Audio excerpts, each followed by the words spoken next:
I have a comment, Gary. Yes. Um,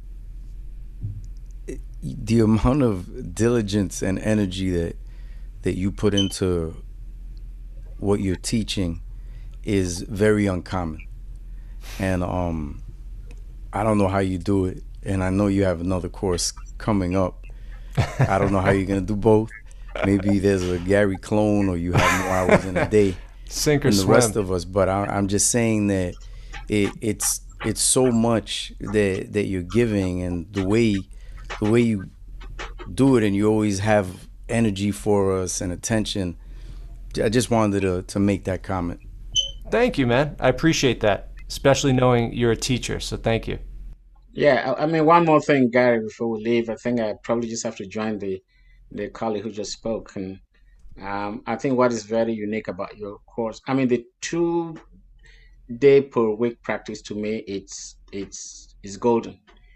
Because without these practice sessions, it's always so easy to go astray or just get choked in a lot of theory and you don't know the way out. I think these sessions actually allow you to for us to see, I mean, the step-by-step process that you take to get to a chord or to get to a certain progression. And that actually is very magnetic. And when I learn it once, it just stays there. I think these 2 hours that you, or more than 2 hours that you offer every week is a wonderful addition to the program, which most online programs don't have.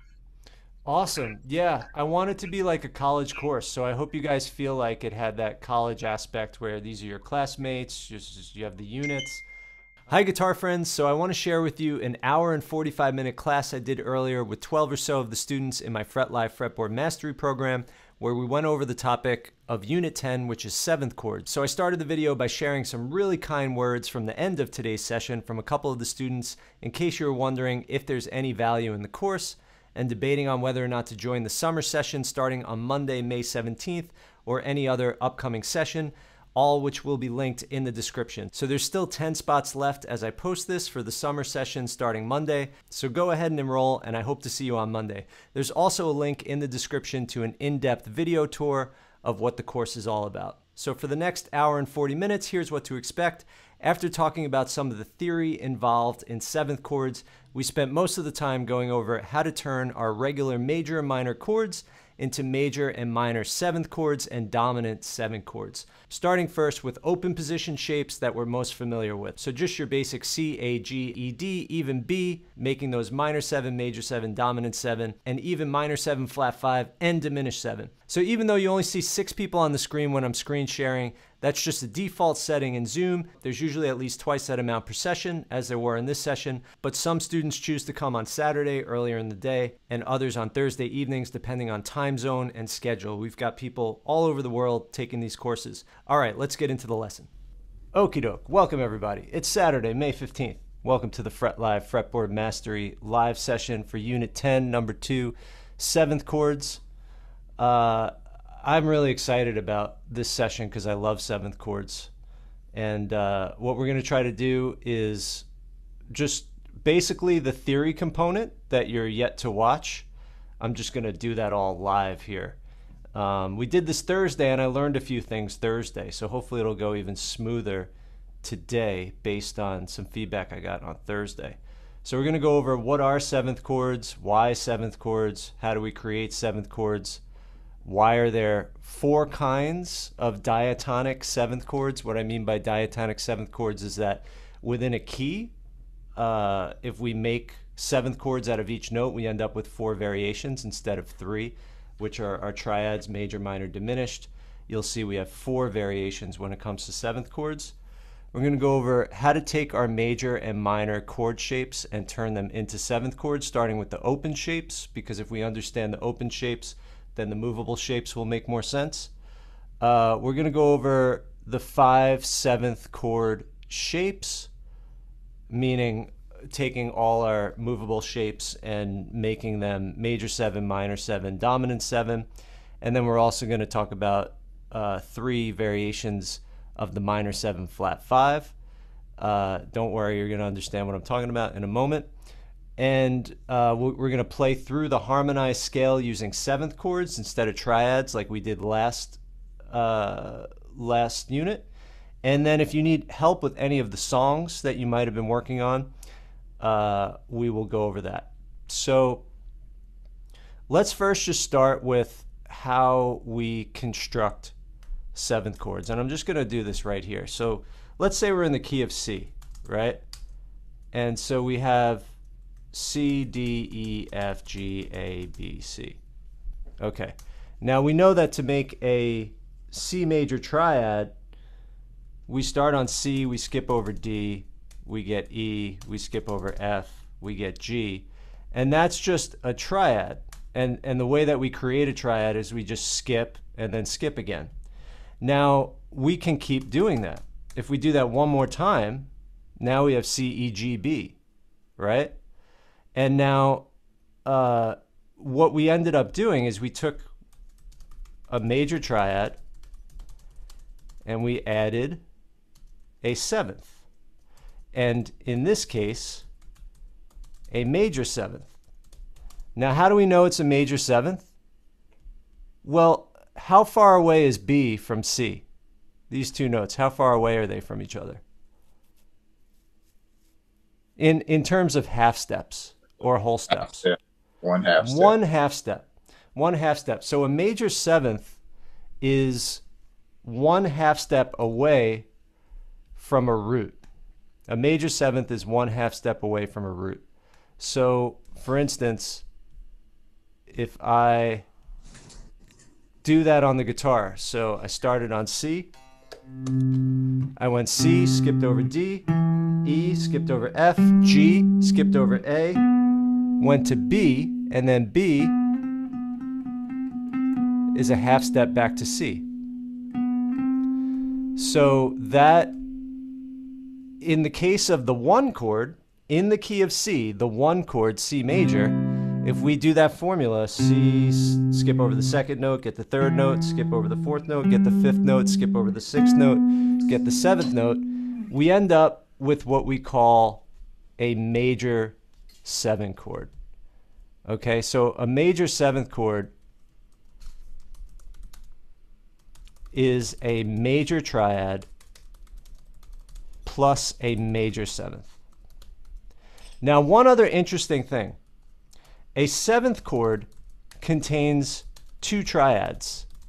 It's a hybrid of two triads. So what are the two triads in a C major 7 chord, which is C, E, G, B? You could unmute yourself and answer that.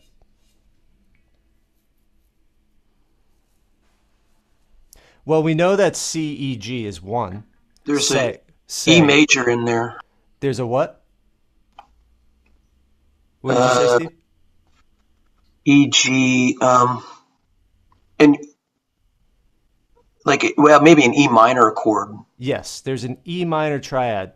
E is the third note in the key of C. The triad that we have off of an E is a minor, because from E to G is a minor third, E half step to F, whole step to G. So a C major 7 contains both a C major triad and an E minor triad, right? When we talked about, and that's why it's a more sophisticated sound, because you have, it's basically two triads put together, and you also have this dissonance of the 7 that's right below the root. So this just playing a root and a major 7, it's like a bittersweet kind of a sound. So anyway, that's just as deep. I'm going deep on the first chord. We won't go as deep as now we get to the second chord.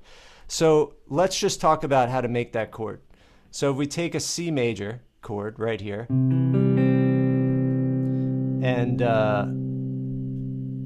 I'm just going to share the screen here.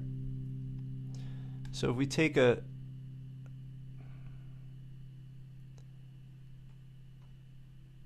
all right, well, you see the C major, the red shape on the left. So the way that we make a 7th chord basically is we just find a double root in any one of these shapes, and we just back it down a half step to the major 7th. So in other words, instead of doing root, 3rd, 5th, root, we go root, 3rd, 5th, major 7th. So therefore, this chord looks like this. Very easy, just C on the 3rd fret of the A string, E on the 2nd fret of the D string, then open G, open B, open E. Root, 3rd, 5th, major 7th, 3rd. Right? Okay, so that is what happens with the 1 chord. So now, the 2 chord, D. D is going to be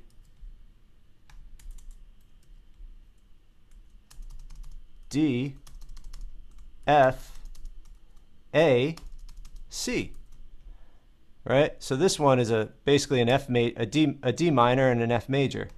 But what we end up with, how far away is C? I'll just put it on a continuum from here. How far away is C from D? C, D. I think I heard 1 whole step and I see 2 half steps. Right. Same thing, 1 whole step, 2 half steps. Now, if we have a 7th that's a whole step below a root, is that a major 7th or a minor 7th? A minor. Yes, a whole step that is a whole step that is a minor. A 7th that is a whole step behind a root or below a root is a minor 7th or a flat 7th. So in the case of the 2 chord, we have a minor triad plus a minor 7th, and that equals a minor 7th chord. So the 2 chord is a D minor 7th. So 1, C major 7. Oops, 1, C major 7, 2, D minor 7.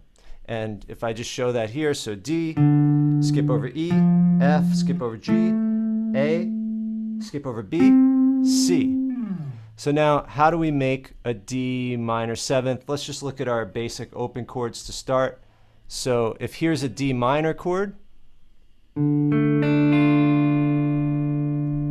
here's our D minor chord. Hopefully everyone knows how to play that.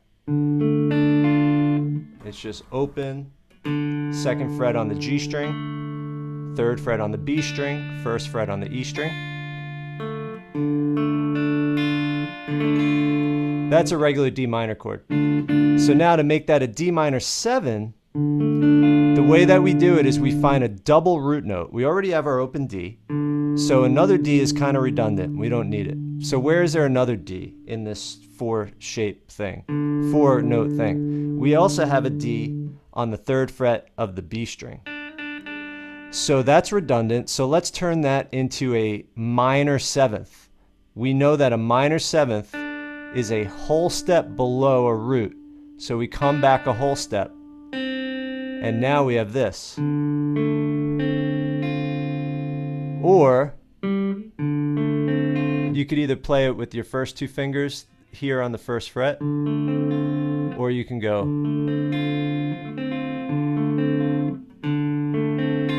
So there's a D minor 7. Right? So we took our double root from the regular minor 7 shape and made it a minor 7th. See, the goal of this course is for you guys to not need diagrams to tell you where intervals are. That means you can make chords on your own.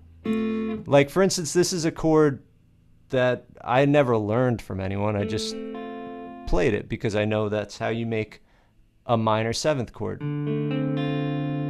And you can do that on your own with all of the shapes. We're going to do them together, but after this course, you should be able to create any kind of chord as long as you know the formula of the chord. Okay, so there's a D minor 7. So let's see where we're at right now. So we have C major 7. Then we have D minor 7. Or however you want to play that. And then we get to the 3 chord, which is going to be, I'm just going to tell you, an E minor 7. So it's going to be an E minor triad plus a minor 7th. So who can tell me how to take this E minor chord and turn it into an E minor 7? Just based on the fact that here's how you do it. Okay, so find a double root and then turn that double root into a 7th, either major or minor, depending on the chord. So we know it has to be a minor 7th to create E minor 7. So who can take an E minor chord and just to help you see what the intervals are, I'm going to share just a picture of an, I think, do I have an E minor chord here?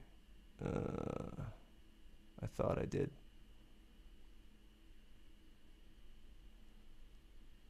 It would be in the aged cat section, which is this video here, I think. Hey, Gary. Yeah. I think I could do it. Awesome. Let me just pull up this video though, so we can just take a look at the. Why do I keep bringing up this video? Hold on. They all look the same. Let's see. Stop share. Share. This one says age cat. Yeah, there we go.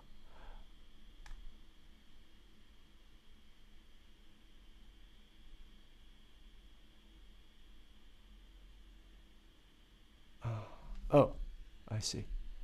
Ah, there we go. Okay, so even though this is the E minor shape. So imagine an E minor in open position. So all these notes on the 5th fret are your open strings, right? And then these notes on the 7th fret are where you put your fingers for an E minor chord. Open E minor chord.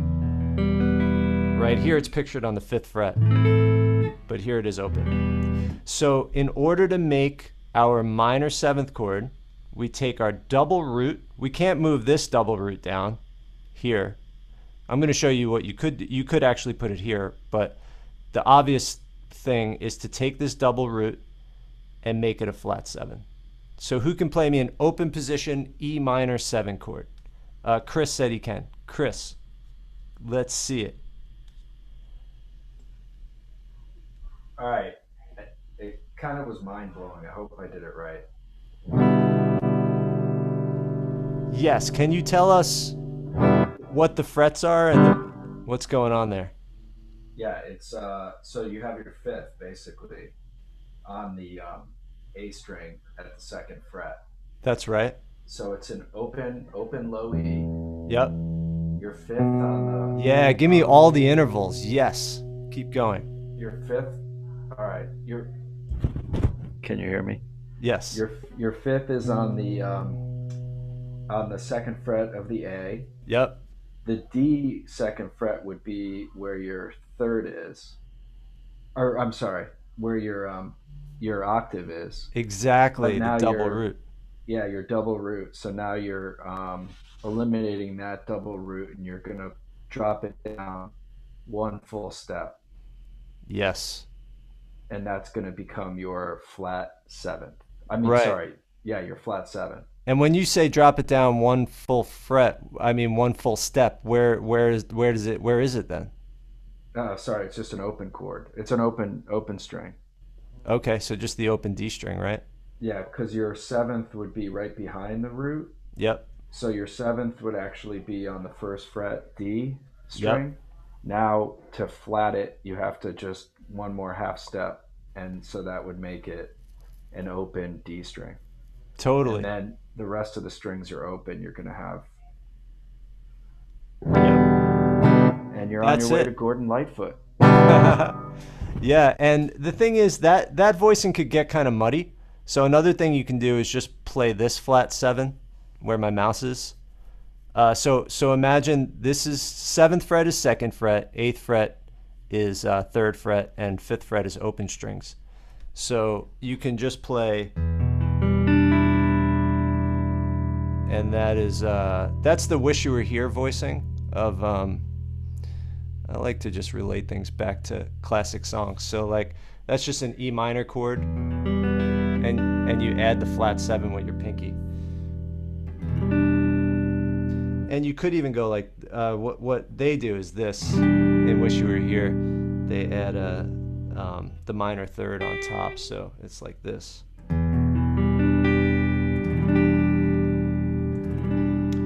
Chris asks, is there only one major 7th in any key? No.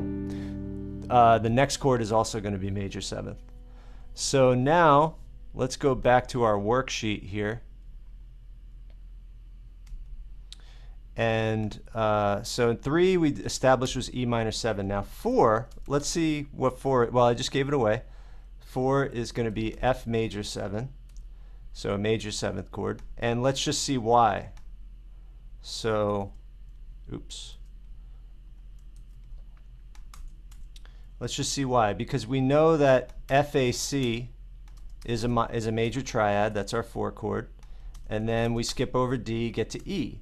So there's our 1, 3, 5. And what kind of a 7 is this between E and F? Remember, Ella Fitzgerald, in 5000 BC, no one knew Ella Fitzgerald. That's a half step. So then we have a major 7. So F major 7. And then in order to create an F major 7 chord, we take an F major chord, and that one I definitely have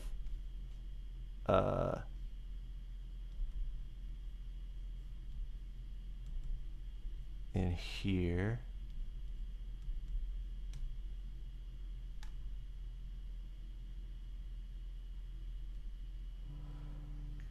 Oh, it's not the HCAT one, sorry.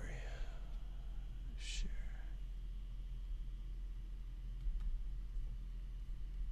This one. Okay, so there's an F major chord, right? Root, 5th, root, 3rd, 5th, root. So in order to make this an F major 7, all we have to do is drop down one of the double roots by a half step, because a major 7 is a half step behind or below a root. So who wants to play me an F major 7 chord? Now, just a clue before you attempt this, if you don't know the chord already, just play a partial. Don't try to play all the notes. You could try to play all the notes, but I recommend just trying to play one grouping of the notes. So we have options here because there's 3 roots, and we could take advantage of that in this shape. So who can play me root 3rd, 5th, major 7th by taking your knowledge of this chord and turning it into a major 7th chord? I can try, I think. Awesome. I'm going to stop the share just so we could see you. Okay.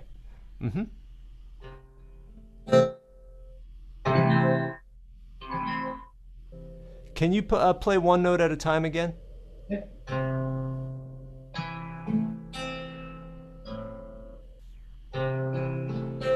Absolutely.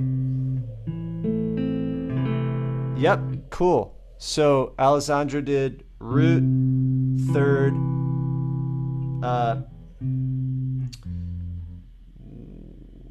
It's the 5th.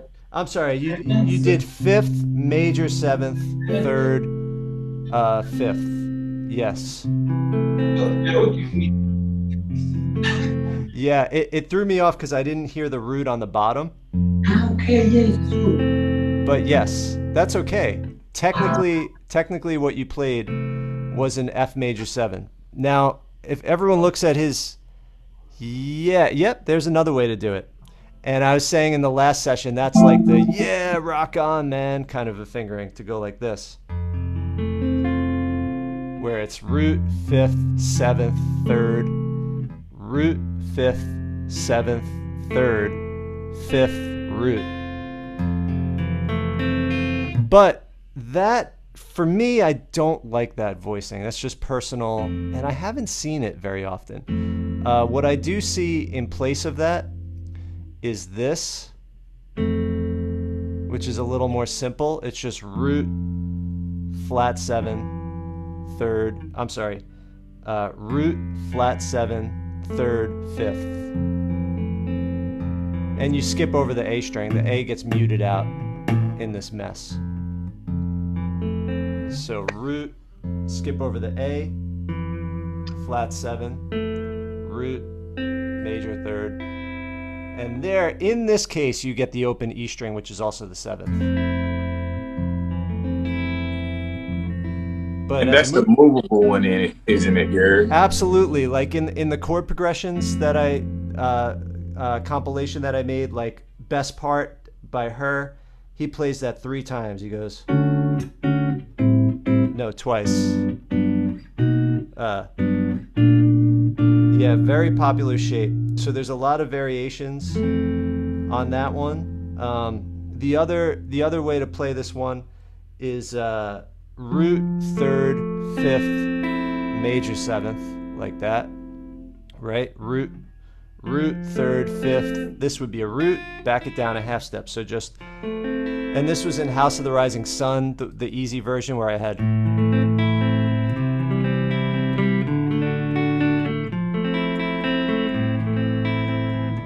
So that's just root, 3rd, 5th, major 7th. Another way to play this chord is like this, with the thumb on the root.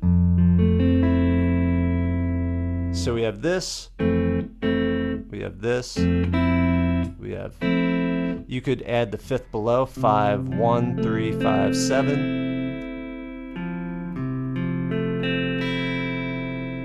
And then, sorry. Yeah, sure, go ahead. Can you play it like in A minor, adding the F as a root? Yes. Okay, listen to what Alessandro just said. Can you basically then just play an A minor and add the root? What I opened with in the session was saying that every 7th chord is 2 chords together, okay? It's 2 triads. So an F major 7 is an A minor and an F major put together. A minor, F major. What that means is that if you see on a chord sheet F major 7, you can play an A minor, and you're playing the 3rd, the 5th, and the 7th of that chord. Especially if you're in a band with a bass player and a keyboard player, and you just want to play some of the money notes. The root really isn't. The root can get so redundant because other people are playing the root anyway. The 3rd and the 7th are the colorful notes.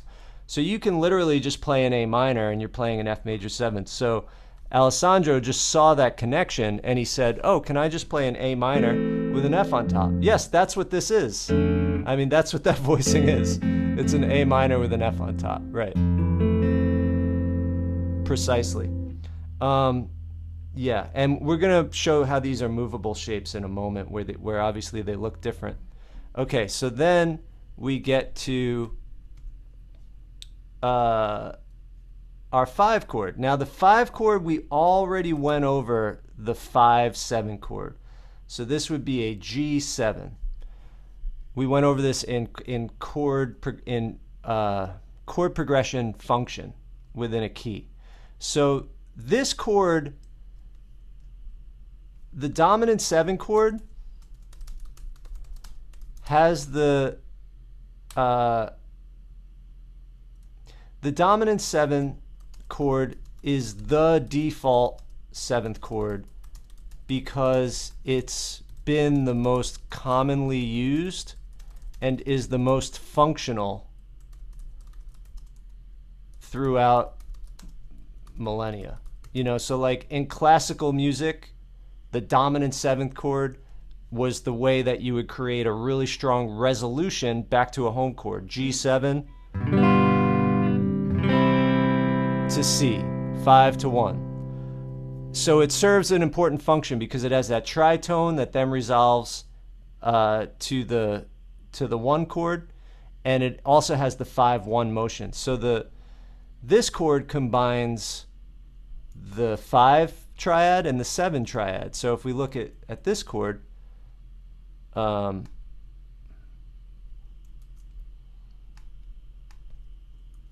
if we look at this one, G, skip over A, B, skip over C, D, skip over E, F. Okay, so now we know that the 5 chord is a major triad, G, B, D. But from F to G is how far away? So meaning from the 7th F back to the root G, how far away is that? Don't be shy. A whole step. Yeah, a whole step. Which is, so that makes the F a what compared to the G? What interval? Minor. A minor 7th. Right, so we have root, 3rd, 5th, flat 7th. So this is the only one where we get a minor triad with a minor 7th. Because BDF is a diminished triad, right? So that F is a flat 5. In relation to the B, that F is a flat 5. And then within the context of this chord, that F is a flat 7. So the diminished chord is what throws off, not throws off, but it's just what makes this G7, the 5 chord, unique. So G7, which is the most functional 7th chord, and only built off the 5. Okay. Then we get to the 6. Oh, and let's just quickly go over how to play that chord. So that chord, we play a G major, take a double root, drop it down to a minor 7th.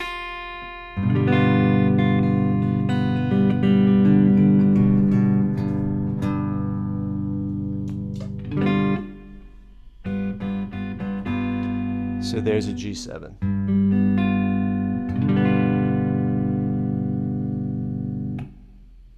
Okay. Then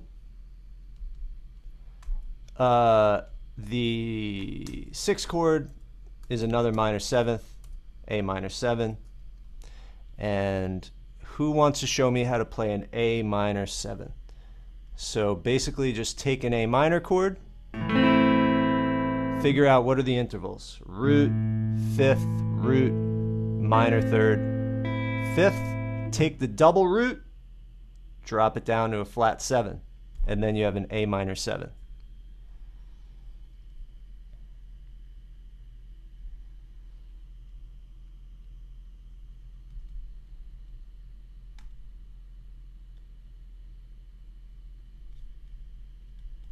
So,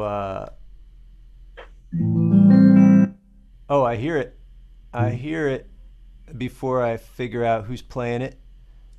It's Rod. Nice, Rod. I just want to show the, okay, so there's an A minor shape, right? So here's our A minor shape. What Rod did is he took this 1 and he dropped it down a whole step to the flat 7. There it is. Now, another cool fact before we check out how Rod did that, in A minor 7 arpeggio, or just an A minor chord itself, is 4 out of 5 notes of a minor pentatonic scale. As you can see, 5, flat 7, 1, flat 3. The only missing chord is 4. I mean, the only missing note in the pentatonic the only missing note in the chord that's in the pentatonic is the 4. So it's just a cool thing to keep in mind that over a minor chord, if you just play the pentatonic, you're basically playing the arpeggio plus another color there. So, all right. Rod, show us how to play that chord, please. All right, so we have the 5th with E, the root with A. Yep. And then you have another 5th with E. Oh, that's right, yeah, E. And then we drop the double root down to a flat 7 here. Right. So you got a open G. Yep. And then we have a C here, which is your 3rd. Yep. And then you have another 5th with the open E. Exactly. That's it, right? Like that. Perfect. Thank you. And I go ahead. appreciate learning the open chords because I've only learned the bar chords. So learning the open ones for like a different voicing is pretty cool. Yeah, and the thing is, it took me a long time to connect the open shapes with the movable shapes, but they're still the same shapes. The same thing, yeah. You know what I mean? They just look so different because of the open strings. Mm-hmm. Yeah. Someone last session said, "Is this an A minor 7?" Which I told them it was, but then I realized it's not technically. Greg in the last session. So what he did is he just went root 5th. Then he went root. How did he play this chord? Let me see. Oh, he went like this. No, actually, no. I don't know. Never mind what I just said. This is another way you could play it. You could take an A minor and then just add this minor 7th, which is a G, right? Because here's a root A, and you could go down a whole step to this G from this A. So then you can go. So I'm just taking an A minor and adding a flat 7, which would be the G. Or if you want to double up on the 7, even more 7th heavy. Okay. So then we have one more left. And this one is different than all the rest. And that is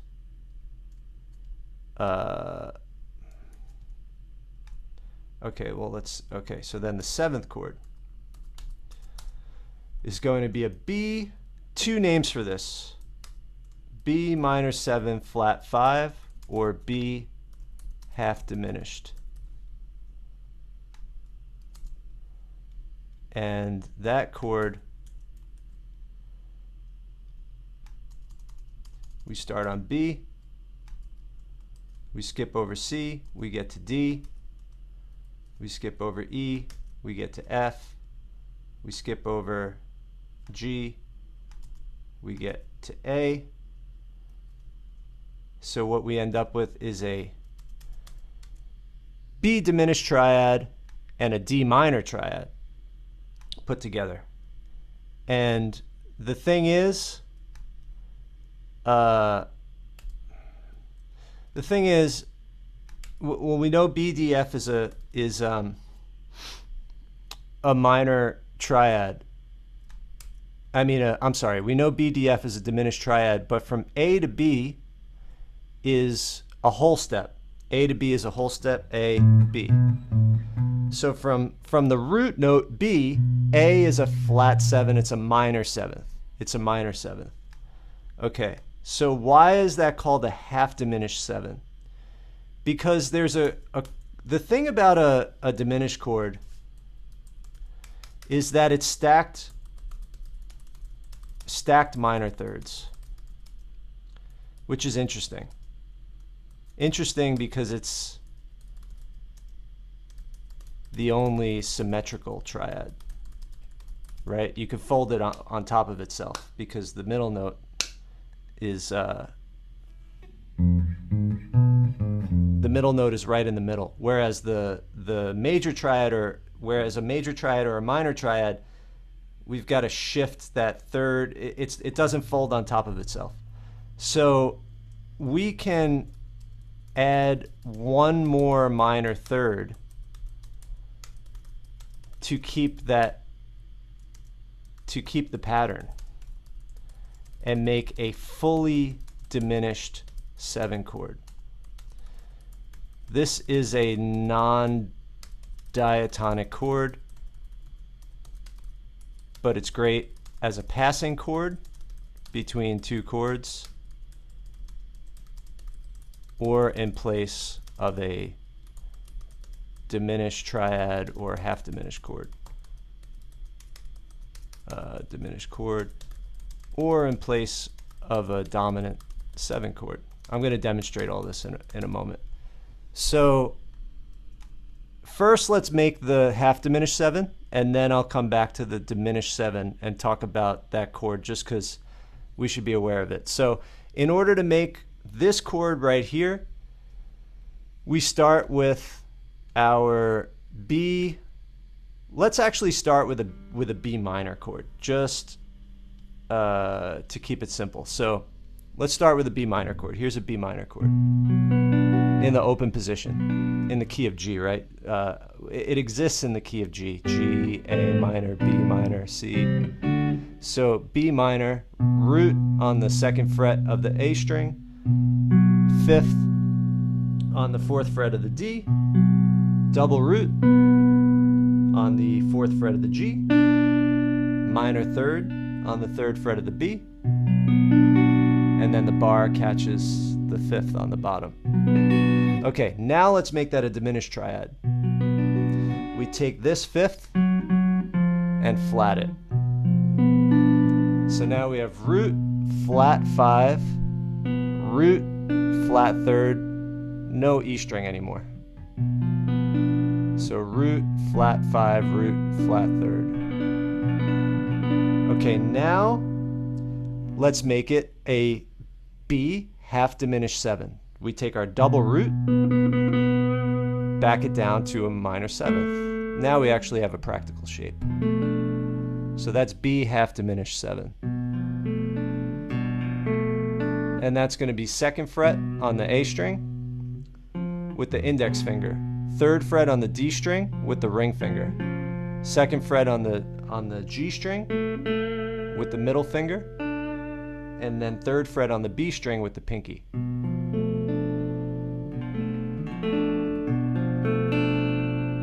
There's not many practical voicings of this chord, but this is one of them for sure. So that's the 7 chord, and a lot of times people don't when playing a full chord, just trying to play a diminished triad doesn't really work across the fretboard. Playing either a diminished 7 or a half diminished 7 does. So a lot of times in place of just a diminished triad, you'll see a full half diminished 7 or a fully diminished 7, which I'm going to address in a moment. But this is the last chord. Before I move on to the diminished chord, I want to see if we can play all the open chords in the key of C using 7ths. So it's really important you learn this one. I see a lot of people who are just watching and not necessarily trying to play this chord.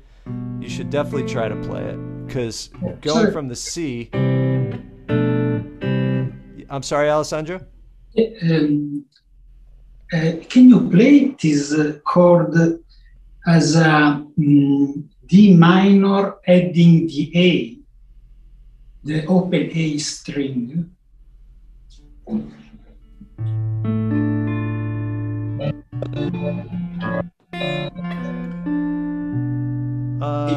Adding the open A. Well, the thing is, yeah, you could do that. E, F, D, A, B. Yes, because again, the way that Alessandro's mind is thinking, he's trying to consolidate information. And remember, this is a D minor chord with a B. So you can play a D minor chord, and then just somewhere you would want a B to finish it out. You know what does that make sense, Alessandro? Yeah. I'm sorry. It's yes, right. It's a D minor chord with a B on the bottom. Yes. Yeah. But so this voicing right here, it's very simple, really, because the hand is just. It might take a minute to get the contortion, but just root, flat 5, minor 7th, flat 3rd.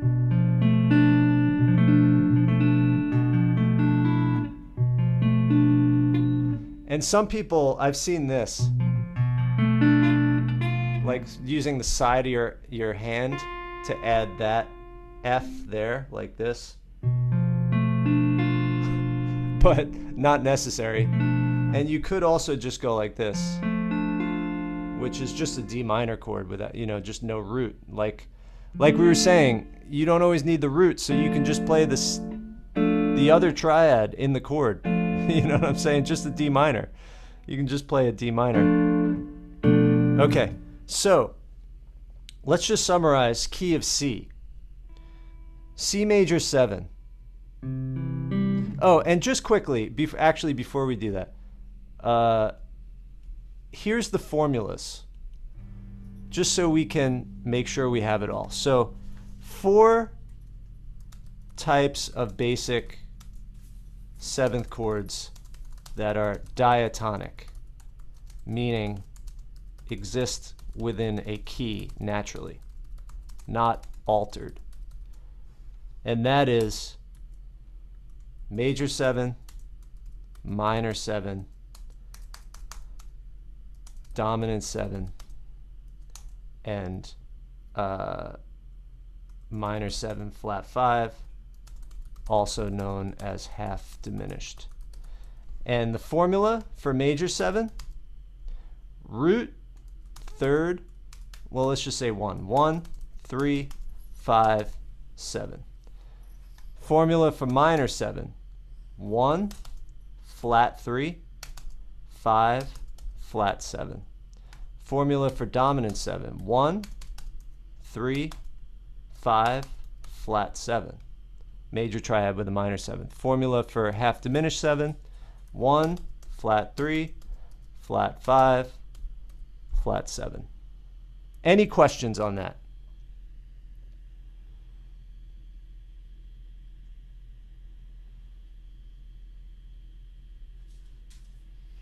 Can't see the notes, Gary. Oh, man. Thank you. All right, this is what I was talking about. I was writing all this out right here. I said there's 4 types of basic 7th chords that are diatonic, meaning they exist within a key naturally. They're not altered. They are major 7, which is root 3rd, 5th, major 7th, minor 7, root, minor 3rd, 5th, minor 7, dominant 7, root, major 3rd, major 5th, minor 7th, minor 7 flat 5, also known as half diminished, root, minor 3rd, diminished 5th, minor 7th. So those are the 4 basic 7th chords that we have. And when I say not altered, here's some altered examples. Fully diminished 7.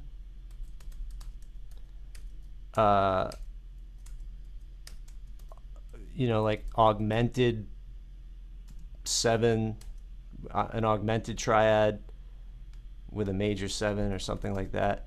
Another one that's sort of, you'll see sometimes, is a minor major 7, minor triad with a major 7. But if you guys want to explore those more, knock yourself out after the course. We're just going to keep it within the diatonic harmony and just talk about these plus the fully diminished. And Gary, these notes will be included in the course, right? On the course page? I will happily include this text for sure. Yeah, I've got this saved, and maybe I'll try to curate it and make it a little clearer. I will happily do that. I wasn't necessarily planning on like the written side as much as the verbal and visual and video, but maybe this stuff. Do you guys find it really helpful to have I do. To read? Yes. Okay, cool. I'm less of a reader, so I'll keep that in mind. Thank you. Okay. Because the letters stay still, Gary. Yes, they don't move. That's right. You can. Yes. Okay, cool. So before we get into the fully diminished, let's see if we can just play through the key of C using all 7th chords. So we've got, and to summarize again, 1 and 4, major 7, 2, 3, 6, minor 7, 5, dominant 7, and 7, half diminished 7. So I'm going to play it first. So 1, C major 7. 2, D minor 7. 3, E minor 7. And I added that 7 with the pinky just because I like the sound of that. But you could also go like this. Just the 1 finger. 4, F major 7. Keeping it simple. 5, G dominant 7. 6, A minor 7. 7, B half diminished 7. Back to C major 7. Okay, so let's see if we can do it together. So C major 7, here we go. Let's take, we're going to take two whole notes on each one. Hopefully you'll get the chord before we move to the next one. 1, 2, C major 7.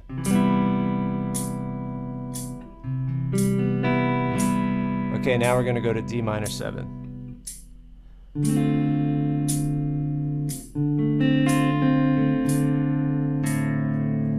E minor 7.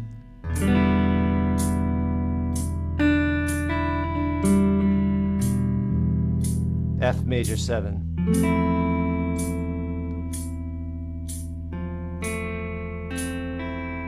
G dominant 7.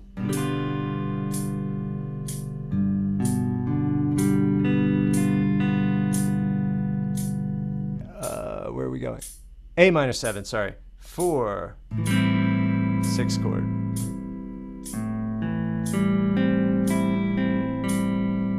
B half diminished 7. I played the open E string by accident. That was my fault.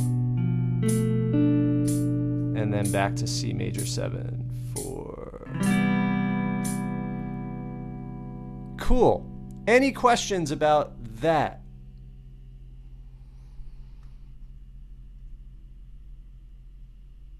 You guys good? Anyone want to demonstrate that? Demonstrate understanding? Inspire your other classmates that I'm not the only one putting this together? I could see you guys.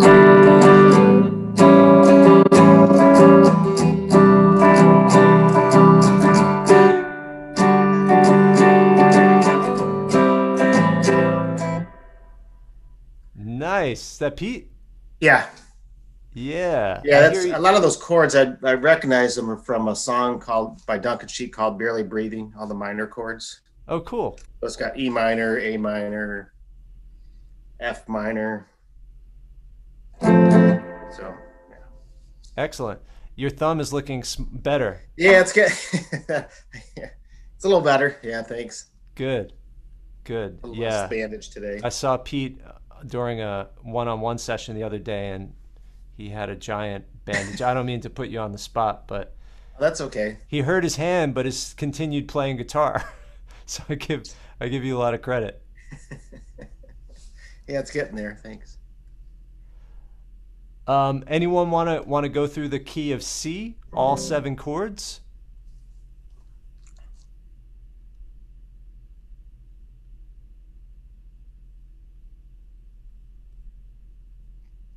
It's cool. I'm gonna post this. And do you guys mind if I post this, if I share this on YouTube, this session? Fine with me. Okay with me. Okay, cool. You could message me. I don't mean to put you on the spot. If your answer is no, I don't mean to have a public discussion about it. Just email me if you'd rather not, and I can cut you out or something like that. So just let me know. Okay, so that was key of C. You guys could watch back the video. It's okay if you don't want to perform it. Let's just do key of G, because now we're going to see some new chord shapes and some old ones, so it'll be an easy lift. So G is going to be, let me share the screen here. Key of G. So who can tell me now what these chords are going to be? So we have G, A, B, C, D, E, F sharp. What are these chords going to be? Someone just tell me. Is when we turn this G into a 7th chord, give me its name. G major 7. G major 7.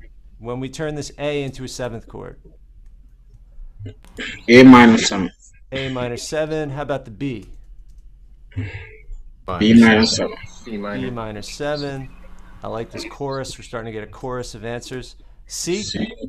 C major 7. C major 7, the 4 chord. D? D7. D7. D dominant 7.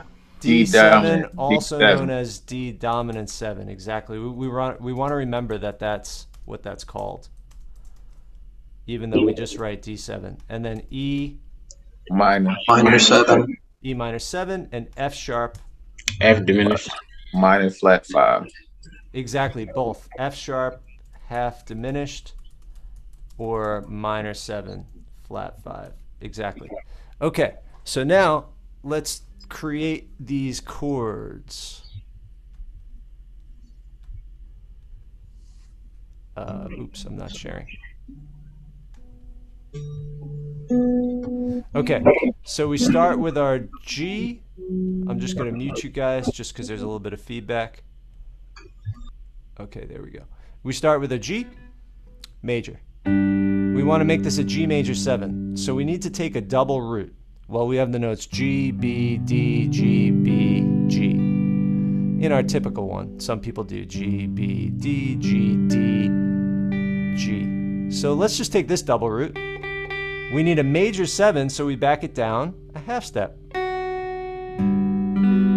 And that's it.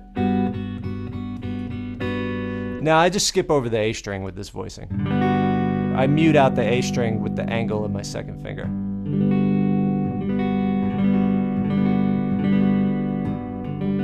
So I took this double root and backed it down to there. Clear? Okay, then A minor. We already know A minor 7.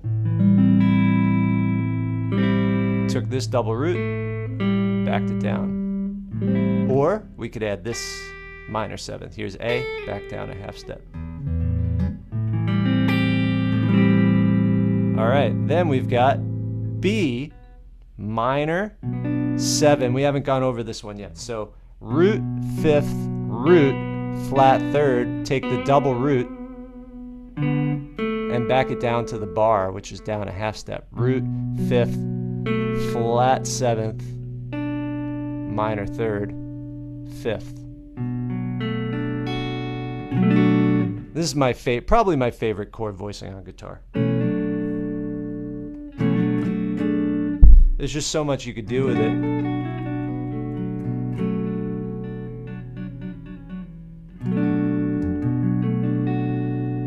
Okay, then we've got C, 4 chord, major 7. C, E, G, B, E. We took this double root, down a half step.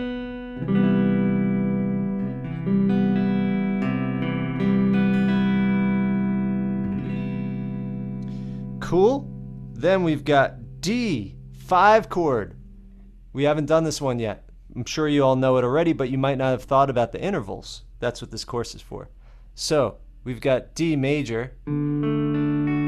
We take this double root, right, because we have this one and this one. And a dominant 7 is a major chord with a flat 7. So we take this root and back it down to a flat 7. So here's the major triad. Here's the dominant 7.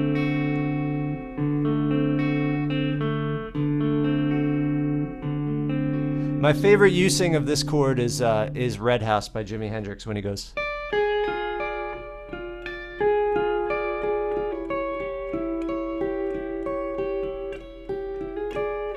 Anyway, yeah, so there's our D dominant 7. And then from there, we've got E minor 7, the 6th chord.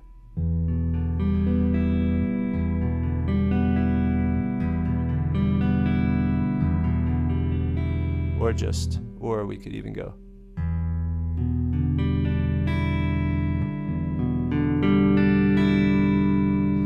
Then F sharp half diminished 7. Okay, so this chord, we've got root, flat 7. Root, flat 7, right? Because it would be root, root, but root, flat 7. Then minor third. Root, flat 7, minor third. And then flat 5. Right there on the first fret on the note C of the second string. And the A just gets skipped over. It just gets muted, so. And the E gets muted too.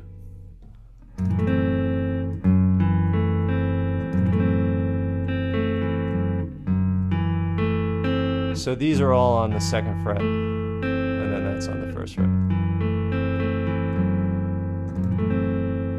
And then back to G minor 7. So to summarize, and this one Pete played earlier in the song he was playing. He played a G major 7. So G major 7, A minor 7, B minor 7. You could also take this voicing and add, this is another minor 7th. We could replace the 5th. Remember, the minor 7 is up minor 3rd from the 5th. So here's the 5th, here's the minor 7th. So we can go. And in the song Move On Up, by the as performed by the Delvin Lamar Trio, where they go.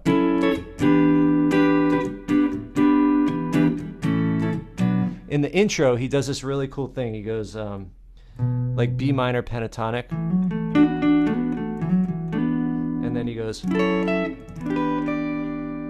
then, so you could always take this chord and add the pinky. Good stretch too. B minor 7, 6 chord. I mean, where are we? Wait, how did we get to, wait, did I just start over? I don't, oh, I did start over. G major 7, A minor 7, B minor 7, C major 7, D dominant 7, E minor 7, F sharp, half diminished 7, G major 7. Questions on any of those voicings? Obviously, I'm not expecting you guys to master all that in the moment, but if anyone wants to either demonstrate or go over any of the chords specifically, let's do it. Gary, can you do the F sharp diminished slower? Yes, the F sharp half diminished 7. So it comes out of, remember in the G shape we did this as a minor chord? We said it was the little wing chord, the which was the, you know, just think of that for the moment. So you have root, and then you bar these 3. That's just a basic G minor chord to go like this. Because here's a minor triad, and then here's the root. So we're starting with that, but now instead of barring it, we're gonna play these 2 with this grouping of fingers. This grouping of fingers, you want to almost act like one finger. There's so many bar chords, you know, from this chord to this chord. It's so advantageous to get these 2 fingers to act like a unit. And then you get them to sneak in little places like that. And yeah. And I also want to say, for anyone with smaller fingers, there's a huge advantage to having smaller fingers in on guitar, for not having to like get your fingers. You can get them in small spaces. There's certain voicings that are easier for you, and then there's certain voicings that are easier for large fingers. But just know that any sort of hand anatomy can be a strength. Anyway, this is an example of where it could be a strength. Sneaking it in there like that. So it's, I'm sorry. So it's it's the middle two strings that you're gonna, on the 3rd fret, sneak those two in. Middle two strings on the 3rd fret, and then 2nd finger on the root. And then index finger, I'm sorry, where are we? Oh, I'm sorry, we're on F sharp. So 2nd fret, then 2nd fret, then on the 2nd fret of the middle two strings, that's where you sneak it in. There we go. And then index finger is on the flat 5, because this would be this would be the perfect 5th, and that's the flat 5. Question on this on the diminished chord. Can you play it just like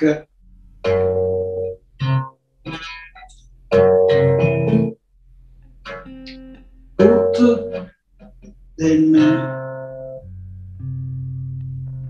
yes. The flat 5. Yeah. Root, flat 5, flat 7.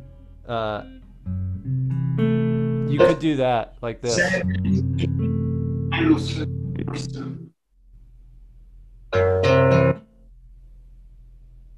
So it's 2nd fret on the 6th string.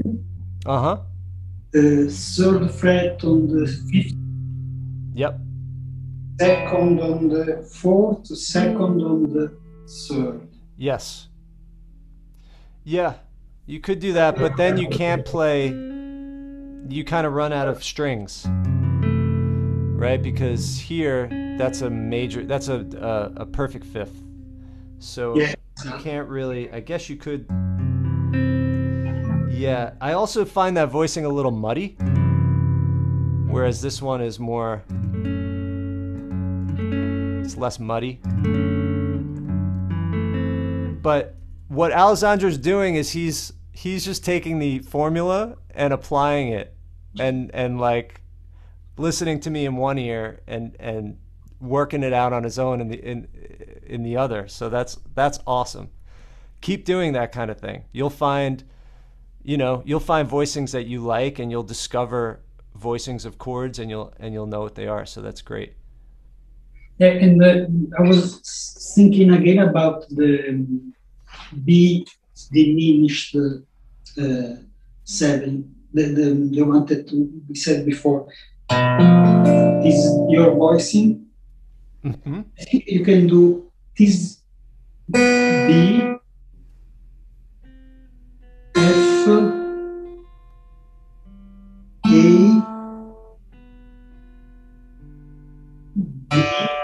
A.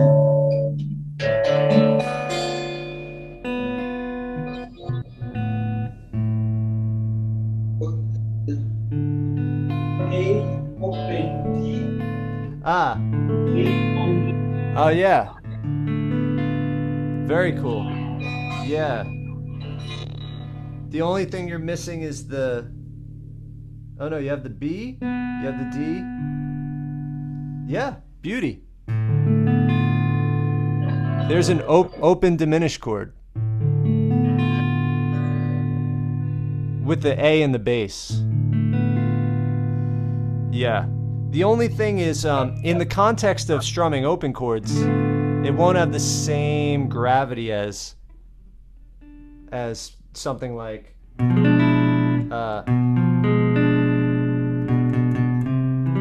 only because of the lowest note here is the root, which that's the next thing we're gonna do, is the fully diminished. But I love the sound of that. So you did A, D, no, yeah, that's really cool.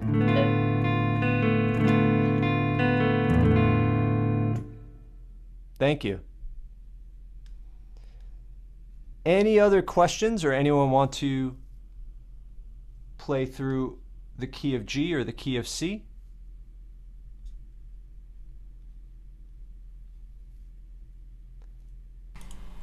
I got a question. Sure. Yeah, I was wondering why I guess like the major 7th chord doesn't necessarily work as the 5 in a chord progression. I don't know. I guess when I think about chord shapes like triads in a key, right? Like the 4 and 5, you could play like the major shape, but like if you were to play like the major 7th shape for the 4 chord and the 5 chord, like I don't know, it doesn't sound the best. I'm wondering why that is. Is it just that minor 7th that adds like some kind of dissonance, or?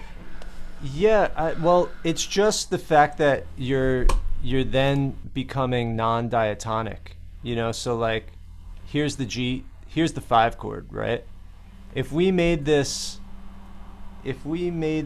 a major 7, it would have to be an F sharp to be a major 7. You know what I'm saying? And then we're out of the key. Actually, that is the Lydian mode. If you played that chord, it would be technically, just to use theory talk, because that's what we've been doing, it would be like a modal interchange would be the word, and you would be borrowing from, say, like the Lydian mode, because C Lydian has an F sharp, which is a sharp 4, a sharp yes, a sharp 4 scale degree. Anyway, yeah, let's see what happens if we play C major 7, D minor 7, E minor 7, F major 7, G major 7. It just doesn't, it just takes you out of the key. You know what I mean? That's all. And there's no rules. You've just, on your own, you're like, yeah, it doesn't quite sound right. It's just because you're leaving the key. And you're also like, that chord is such a strong chord in the key. Like I said, it's like it's the most functional chord in the key, that if you're gonna change any one chord, that's the most noticeable one. You know? Yeah. You just took away that tritone that was in that chord because this B, D, F is a diminished triad, and the sound of the B to the F is such a strong interval because it's a tritone, and you just turned it into a perfect 5th. And I'm just trying to explain why the ear might hear that one so strongly. Yeah, I guess I'm still having a hard time understanding why, like, playing a major triad as the 5 in like a triad only chord progression like still serves as the dominant function, whereas playing like a dominant 7th chord, I don't know, I guess why a major 7th chord wouldn't serve as the dominant chord in that. I don't know what I'm trying to say, but yeah, it's just, well, it makes sense technically, but the thing is the dominant function just means pulling back to the root, right? So if we just look at this chord, G is 5, and 5. All right, so like if we just analyze this chord, the G as the 5th is just brethren to the C. Like the root and 5th it's almost like the same note. That's why a power chord sounds so neutral. You know, it's like it belongs with the C. It goes so well with the C. The B is the leading tone to the C. So that has gravity back to C. It's the leading tone, right? B, C. Right? That makes sense, right? Okay. Then the D doesn't really do anything. Doesn't do much. I mean, it's one step up from the C. The F is a half step up from the 3rd of the C major, which is E. right? So E, F, Ella Fitzgerald. So that means that the F goes down to E, and the B goes up to C. So the tritone, which is B to F, resolves down to a major third by going B up a half step to C and F down a half step to E. Does that make sense? So you're taking that tritone B and F and doing this. That's all I'm doing. Look, this is just so we could all visually experience that. B and F. There's your tritone. This note goes up to here, and this note goes down to here. So it goes.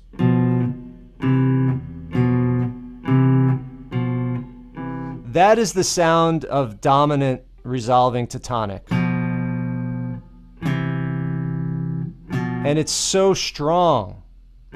It's such a big part of diatonic harmony that if you then suddenly go like this,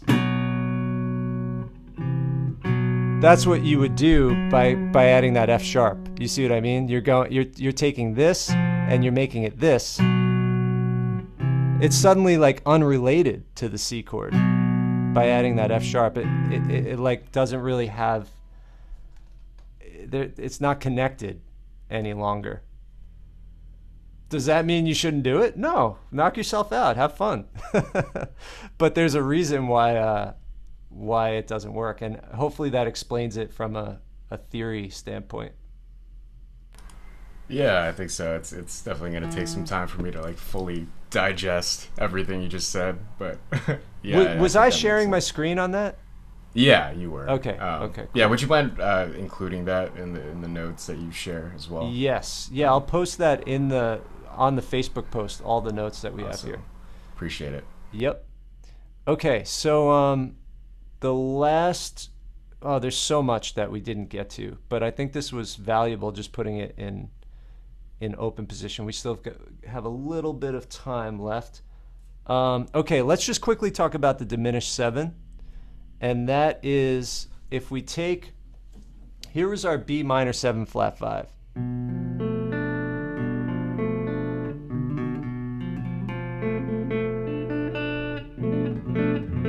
Okay, now if we take our flat 7 and make it a double flat 7. Okay, so here let me just show you the fingering and tell you the intervals. So, 2nd fret of the A string. There's our root. Now, 3rd fret of the D string. There's our flat 5. Now, 1st fret of the G string with the index finger. There's our double flat 7. And then pinky on the 3rd fret of the B string. And there is our minor 3rd. Okay, so there's a fully diminished 7 chord. You could play it like that. You don't have to.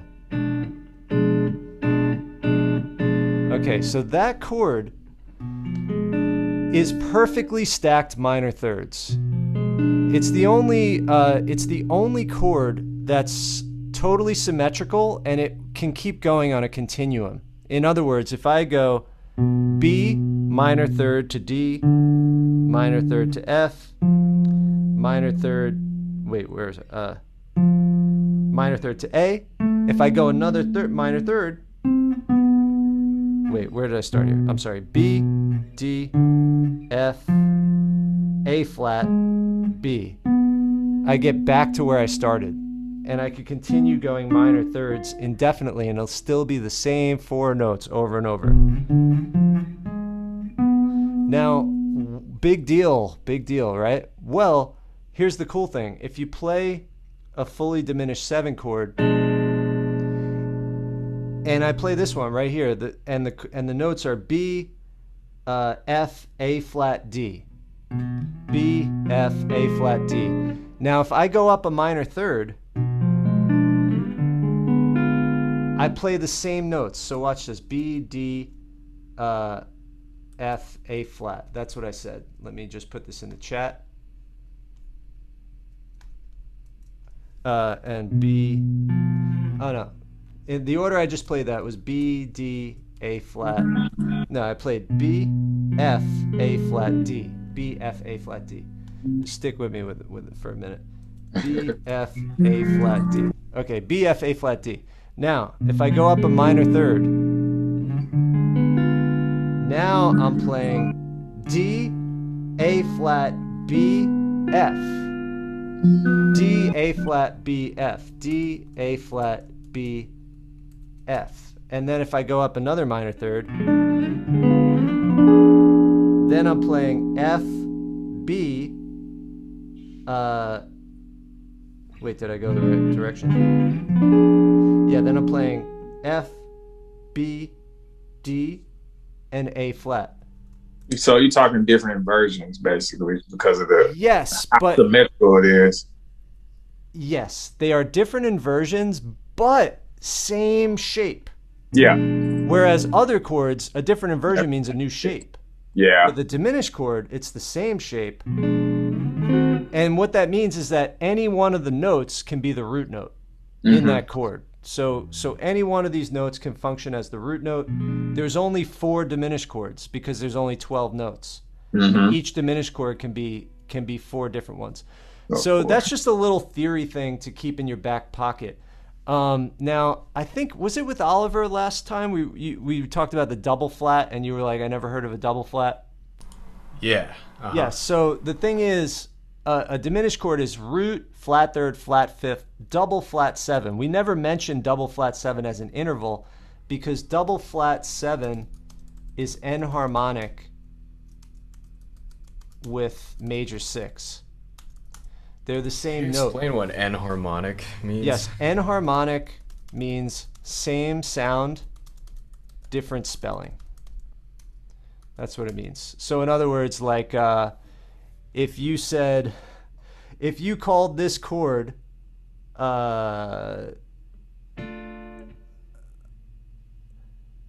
okay, if you called this chord C over A, that would be correct. It's a C major chord with an A in the bass. If you called it an A minor 7, that would also be correct. It's just 2 ways of saying the same thing. So a double flat 7 is another way of saying a major 6. But the reason why we call it a double flat 7 is because to spell a chord in triads, we travel in thirds. To spell a chord in triads, we travel in thirds. So if we say the formula for a diminished 7th chord is minor third, minor third, minor third, minor third, then our alphabet has to follow that. That means starting on B, we've got to go B, then we've got to go D, then we've got to go F, then we've got to go A of some sort. In the key of C, it would be B, D, F, A flat. But if we were in the key of, say, like,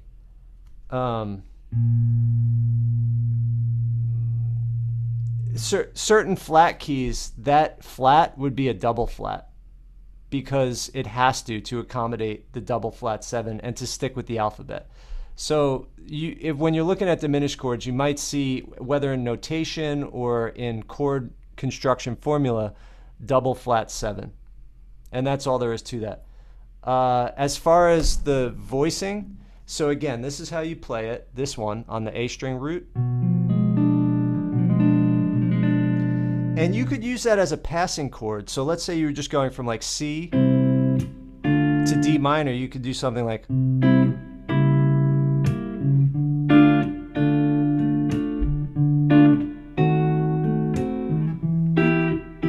It just gives it a little tension on the way to the next chord. So you can kind of play it in between chords, and you could also play it in place of just a regular half diminished, you know.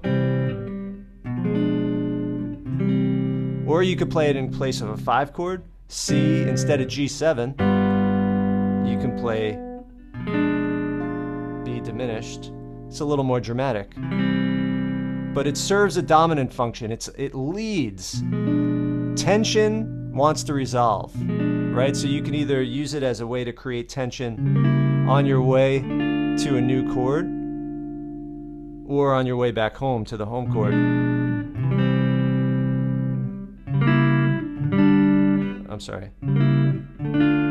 Okay, and then one other way to play that dominant 7 chord, if we take our G minor 7 flat 5, oh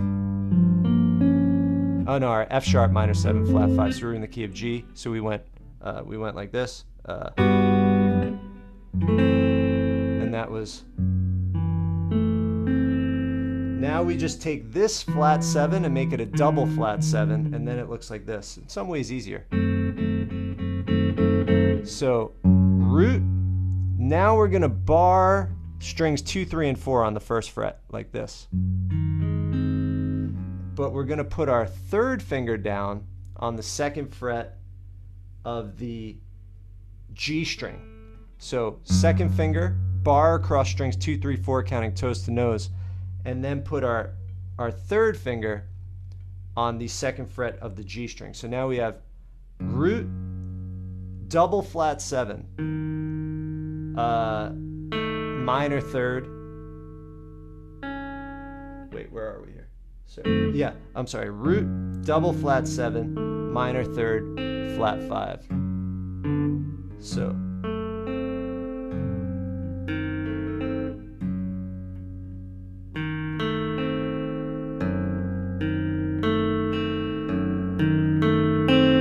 So that one, you know.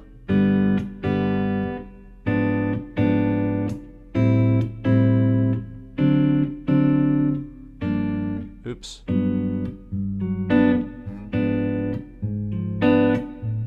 You'll hear that a lot, like a chromatic going from, let's say, I've got a G chord and I'm traveling, I'm going up to an A minor, you know. It just gives a little.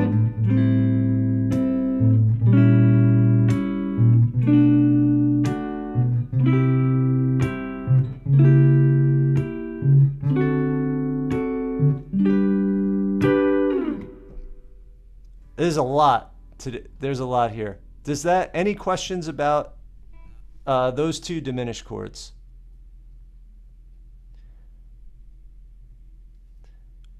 Do you want one more? If you're like, no, just give me a no. I can give you one more starting on the D string. One more minor 7 flat 5, one more diminished.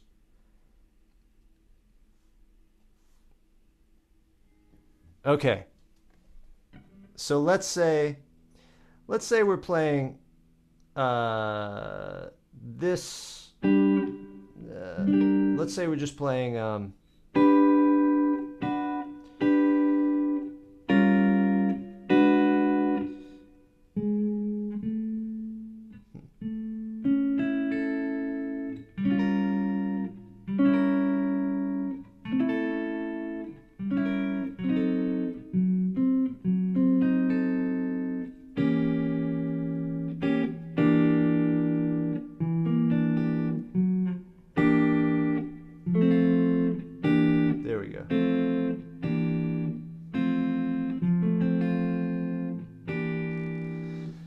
Yeah, okay. So let's say we're playing an F major chord. Just like that. Or F major 7. Keep it simple. Okay, here's our root. Here's our flat 7. I'm sorry. Here's our root. Here's our 7th. So a minor 7 flat 5 is just this. Very simple. Just bar the 3rd fret and then put your 1st finger on the D string. So you're in the key of F.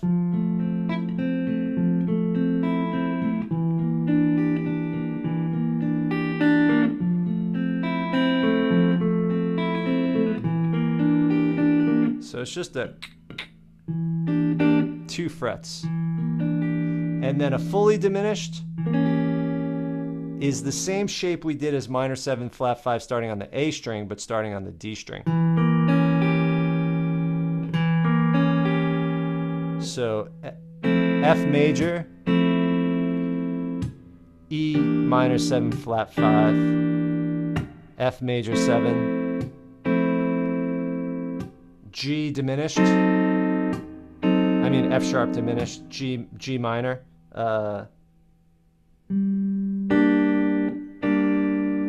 here, so here's a sequence, ready? F major 7, down to E minor 7 flat 5, back to F major 7, up to F sharp diminished 7, fully diminished 7. So that's like the minor 7 flat 5, but we got to take this note and back it up 1 fret.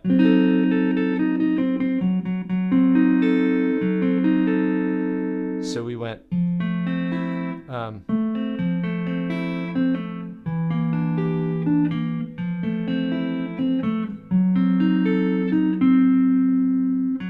and then up to G minor, and that's out of the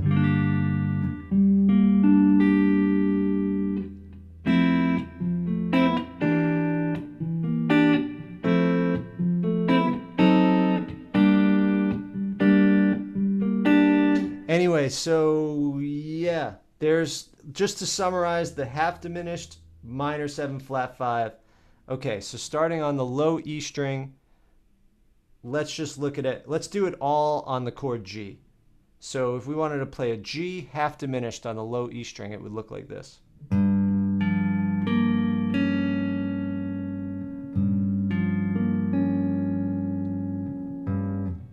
This is all on the same fret. Okay, if we wanted to play a G half diminished on the A string,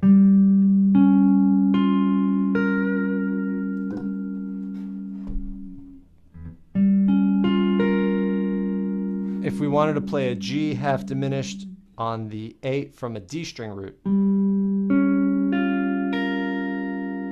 that's 5th fret on the D string. So we have this one, we have this one, and we have this one. And then if we wanted to make those half diminished, I mean fully diminished, we've got this little triad and this, so. And then we've got this. I'm sorry, yeah. And then we've got, that's my favorite one, this one here.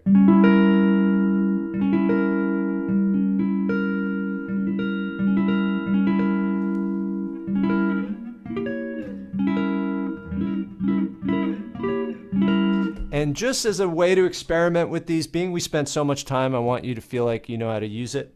So anytime you're on a 1 chord, let's say you make up a chord progression that goes D, G, A. Maybe you go D. You can just go down a half step to create some tension to get a minor 7 flat 5 before going back up to 1, or in place of 5, 7. And now, maybe as a passing chord, let's say you're going to go to D minor. I mean, you're going to go to E minor, the 2 chord.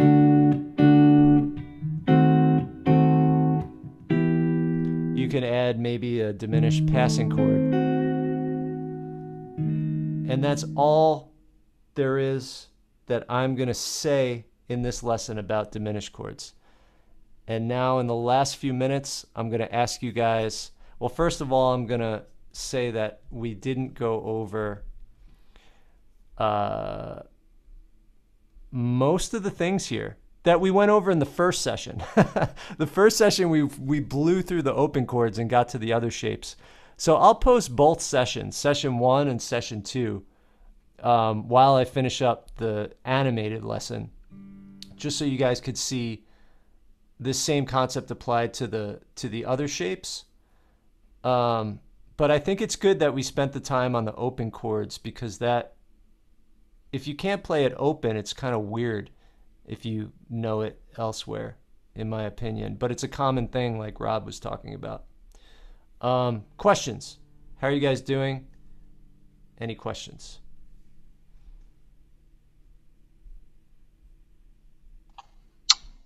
Gary, I was just going to say, I like how you did this unit with the songs up front and then the theory on the back side. That was a good change of pace. Cool. And all the songs in the songs are really great. Yeah, some of my iconic favorites. songs. Glad you like them. Does anyone need help with anything? Gary, Yeah. I think mine is sort of very personal. I think it relates to my growth after this course. I know we have just about 2 or 3 more lessons to go through to finish this course. So I actually sent you an email earlier. I don't know whether you got it. So my question is, from here, I think I would like to put more emphasis on playing songs and trying to find all the intricacies and using all the technique stuff we've learned so far. Is it okay just for me to go through this course one more time and try to look into the songs that you recommended for us to play? Or maybe I should join another session of yours, maybe the one that you only work on songs, to sort of dissect it and understand how it's played. Either way is good for me, but I just wanted to find out from you what would be the best way to look at it. Yeah, well, first of all, in my opinion, not in my opinion, just in my vision, this course is going to get much smoother and more refined.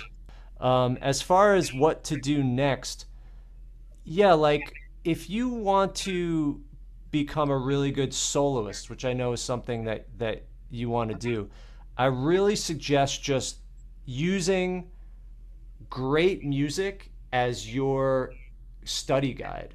Like that is your everything there is to learn is really on the record.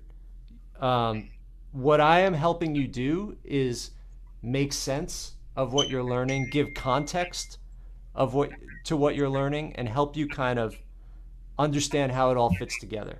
So there's 2 sides. I'm trying to give you the song stuff to apply it in here. That's kind of is my vision, is like you could learn a song and you can get the theory, because it all has to go together.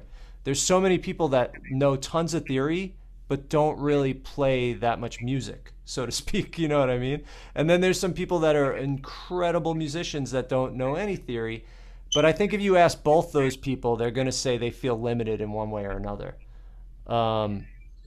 So yeah, I would say the other side is definitely the songs, like taking a solo that you feel is somewhat accessible and learning it note for note, all the nuance, the rhythm, getting the rhythm perfect, getting everything to a T, even at a slow tempo, but especially, the rhythm, the articulation.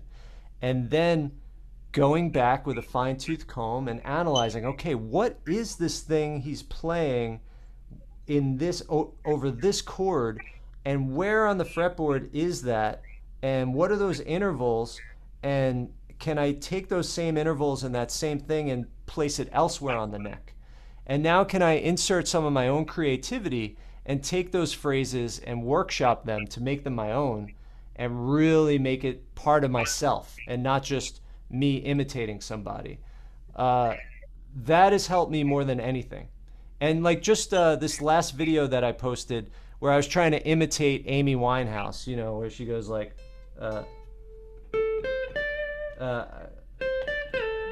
she just does a little like backslide thing with her voice. Just that little thing, like right there. Through the process of trying to imitate a singer, I've now made my articulation more vocal, because in order to sound like Amy Winehouse, I had to do a minor third backslide, And I wouldn't have got that off a tab. I had to hear it and I had to imitate it. But again, you heard me say a minor third backslide. So there's the context, there's the sound, and there's the context. So I know I'm rambling now, but use the music as your study guide, and use this course to give you the confidence to identify and analyze what it is you're hearing and make sense of what it is you're hearing. Regarding my courses, yeah, the soloing for complete beginners, it's fun, it's fast. It's more about ear and creativity. There's not any theory really in it, and technique. And I don't know what you're talking about with the song course. I'm not aware. I don't have a song course. I mean, I think you have the power music, which you do twice a week or something of that nature, where I thought you just play. I've never taken part in it. I've just read about it. I think yeah. Well, you for patrons, a lot of times we just learn to play songs and we play together. And that's what I was referring to. Yeah. Yeah. So if you join my Patreon, we do this twice a week. So I have, but I've never taken part in it. Okay. Well, when you're ready. I don't know the program. I don't know when it takes. I'm sorry. I think I got the email yesterday, or something like that. But I think I've been a member for the past month or two. Thank you. Yeah. Okay. Any other questions or comments? I have a comment, Gary. Yes. The amount of diligence and energy that you put into what you're teaching is very uncommon. And I don't know how you do it. And I know you have another course coming up. I don't know how you're going to do both. Maybe there's a Gary clone, or you have more hours in a day Sink or than the swim. rest of us. But I'm just saying that it's so much that you're giving, and the way you do it, and you always have energy for us and attention. I just wanted to make that comment. Thank you, man. I appreciate that, especially knowing you're a teacher. So thank you. Yeah, I mean, one more thing, Gary, before we leave. I think I probably just have to join the colleague who just spoke. And I think what is very unique about your course, I mean, the 2-day per week practice, to me, it's golden. Because without these practice sessions, it's always so easy to go astray or just get choked in a lot of theory and you don't know the way out. I think these sessions actually allow you for us to see, I mean, the step-by-step process that you take to get to a chord or to get to a certain progression, and that actually is very magnetic. And when I learn it once, it just stays there. I think these 2 hours or more than 2 hours that you offer every week is a wonderful addition to the program, which most online programs don't have. Awesome. Yeah, I want it to be like a college course, so I hope you guys feel like it had that college aspect where these are your classmates, you have the units. Gary, is it a certificate course? Are we going to receive certificates at the end? Yes. I haven't done it yet, but through the course platform, there is a way to give you a certificate. So, okay. So yes, everyone in this room is on track to receive one. Yeah. It would be awesome if you could print it out and send me a photo. That would be cool. Right. Hang it up. Yeah, that was good. Thank you. Yep. Oh, nice, Chris. You already got your spot right in between your Les Paul and your Strat. Nice. Any other questions, comments, or concerns? No, I just appreciate the extra time too, because this is a lot to absorb for me. So it takes me a long time to absorb it, play it, absorb it, and then by the time I work through it several times, then it starts to slowly sink in. So awesome. Yeah. All right, you guys. Well, I hope you enjoy the rest of your weekend, and I'll get this posted on the Facebook with the notes to go with it, so that you have those. Thank you.